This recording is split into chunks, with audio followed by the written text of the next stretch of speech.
هو الذي خلق لكم ما في الأرض جميعا ثم استوى إلى السماء فسواهن 7 سماوات وهو بكل شيء عليم۔ ترجمہ، وہی ہے جس نے جو کچھ زمین میں ہے سب تمہارے لیے بنایا، پھر اس نے آسمان کے بنانے کا قصد فرمایا تو ٹھیک 7 آسمان بنائے، اور وہ ہر شے کا خوب علم رکھتا ہے۔ هو الذی خلق لکم، وہی ہے جس نے تمہارے لیے بنایا۔ تفسیر صراط الجنان میں ہے تمام انسانوں کو فرمایا گیا کہ زمین میں جو کچھ دریا، پہاڑ، کانے، کھیتی، سمندر وغیرہ ہے، سب کچھ اللہ تعالیٰ نے تمہارے دینی و دنیاوی فائدے کے لیے بنایا ہے۔ دینی فائدہ تو یہ ہے کہ زمین کے عجائبات دیکھ کر تمہیں اللہ تعالیٰ کی حکمت و قدرت کی معرفت نصیب ہو، اور دنیاوی فائدہ یہ ہے کہ دنیا کی چیزوں کو کھاؤ پیو اور اپنے کاموں میں لاؤ۔ جب تک اللہ تعالیٰ کی طرف سے کوئی ممانعت نہ ہو تو ان نعمتوں کے باوجود تم کس طرح اللہ تعالیٰ کا انکار کر سکتے ہو؟ ایک اہم قاعدہ اس آیت سے معلوم ہوا کہ جس چیز سے اللہ تعالیٰ نے منع نہیں فرمایا وہ ہمارے لیے مباح و حلال ہے۔ وَهُوَ بِكُلِّ شَيْءٍ عَلِيمٌ، اور وہ ہر شے کا خوب علم رکھتا ہے۔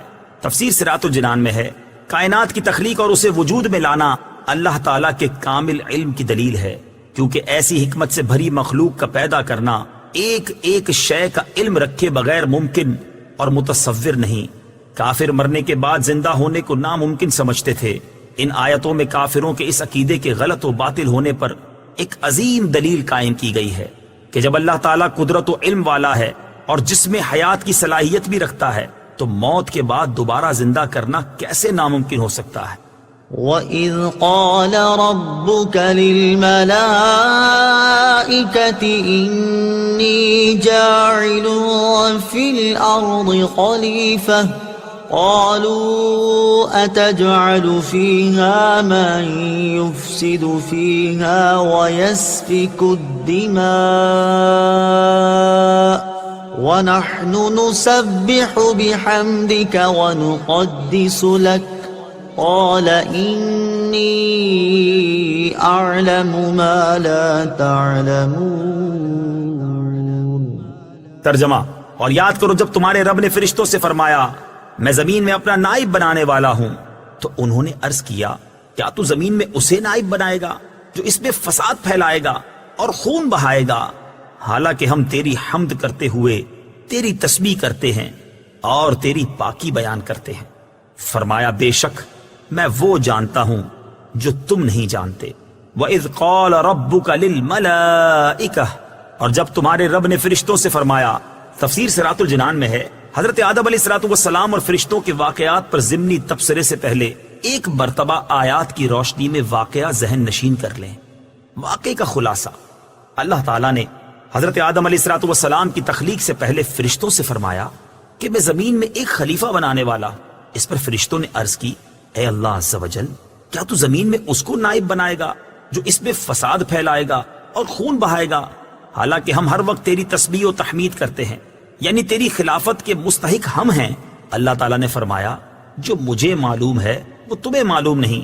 پھر اللہ تعالیٰ نے حضرت آدم علیہ السلام کی تخلیق کے بعد انہیں تمام چیزوں کے نام سکھا دیے، پھر ان چیزوں کو فرشتوں کے سامنے پیش کر کے فرمایا کہ اگر تم اس بات میں سچے ہو کہ تم ہی خلافت کے مستحق ہو تو ان چیزوں کے نام بتاؤ۔ فرشتوں نے یہ سن کر عرض کی اے اللہ عز و جل، ہمیں تو صرف اتنا علم ہے جتنا تو نے ہمیں سکھا دیا، ساری علم و حکمت تو تیرے پاس ہے۔ پھر اللہ تعالیٰ نے حضرت آدم علیہ السلام سے فرمایا اے آدم، تم انہیں ان تمام اشیاء کے نام بتا دو۔ جب حضرت آدم علیہ السلام نے انہیں ان اشیاء کے نام بتائے تو اللہ تعالیٰ نے فرمایا اے فرشتوں، کیا میں نے تمہیں نہ کہا تھا کہ میں آسمانوں اور زمین کی تمام چھپی چیزیں جانتا ہوں اور میں تمہاری ظاہر اور پوشیدہ باتوں کو جانتا ہوں؟ انی جاعل فی الارض خلیفہ، میں زمین میں اپنا نائب بنانے والا ہوں۔ تفسیر صراط الجنان میں ہے خلیفہ اسے کہتے ہیں جو احکامات جاری کرنے اور دیگر اختیارات میں اصل کا نائب ہوتا ہے۔ اگرچہ تمام انبیاء علیہ السلام اللہ تعالیٰ کے خلیفہ ہیں، لیکن یہاں خلیفہ سے حضرت آدم علیہ السلام مراد ہیں، اور فرشتوں کو حضرت آدم علیہ السلام کی خلافت کی خبر اس لیے دی گئی کہ وہ ان کے خلیفہ بنائے جانے کی حکمت دریافت کریں اور ان پر خلیفہ کی عظمت و شان ظاہر ہو کہ ان کو پیدائش سے پہلے ہی خلیفہ کا لقب عطا کر دیا گیا ہے اور آسمان والوں کو ان کی پیدائش کی بشارت دی گئی۔ فرشتوں سے مشورے کے انداز میں کلام کرنے کا سبب، یاد رہے کہ اللہ تعالیٰ اس سے پاک ہے کہ اس کو کسی سے مشورے کی حاجت ہو۔ البتہ یہاں خلیفہ بنانے کی خبر فرشتوں کو ظاہری طور پر مشورے کے انداز میں دی گئی۔ اس سے اشارتاً معلوم ہوتا ہے کہ کوئی اہم کام کرنے سے پہلے اپنے ماتحت افراد سے مشورہ کر لیا جائے تاکہ اس کام سے متعلق ان کے ذہن میں کوئی خلش ہو تو اس کا ازالہ ہو جائے، یا کوئی ایسی مفید رائے مل جائے جس سے وہ کام مزید بہتر انداز سے ہو جائے۔ اللہ تعالیٰ نے اپنے حبیب صلی اللہ تعالی علیہ وسلم کو بھی صحابہ اکرام علیہم الرضوان سے مشورہ کرنے کا حکم دیا، جیسا کہ سورہ آل عمران میں ارشاد باری تعالیٰ ہے وَشَاوِرْهُمْ فِي الْأَمْرِ، اور کاموں میں ان سے مشورہ لیتے رہو۔ اور انصار صحابہ اکرام رضی اللہ تعالی عنہم کا وصف بیان کرتے ہوئے ارشاد فرمایا وَأَمْرُهُمْ شُورَى بَيْنَهُمْ، اور ان کا کام ان کے باہمی مشورے سے ہوتا ہے۔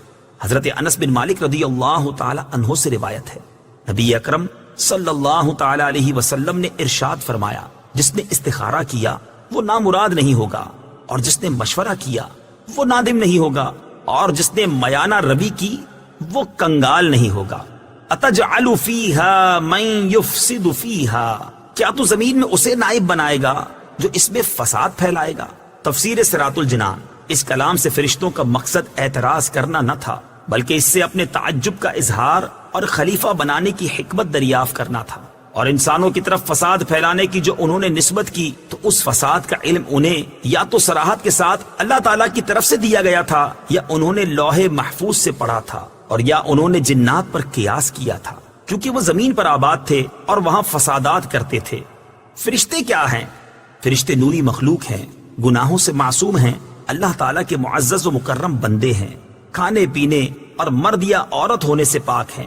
فرشتوں کے بارے میں مزید تفصیل جاننے کے لیے بہار شریعت جلد نمبر 1 کے صفحہ 90 سے ملائکہ کا بیان مطالعہ فرمائیں۔ انی اعلم، بے شک میں زیادہ جانتا ہوں۔ تفسیر صراط الجنان میں ہے فرشتوں کے جواب میں اللہ تعالیٰ نے فرمایا کہ جو میں جانتا ہوں وہ تم نہیں جانتے، کیونکہ خلیفہ بنانے میں میری حکمت تم پر ظاہر نہیں۔ بات یہ ہے کہ انہی انسانوں میں انبیاء بھی ہوں گے، اولیاء بھی اور علماء بھی، اور یہ حضرات علمی و عملی دونوں فضیلتوں کے جامع ہوں گے۔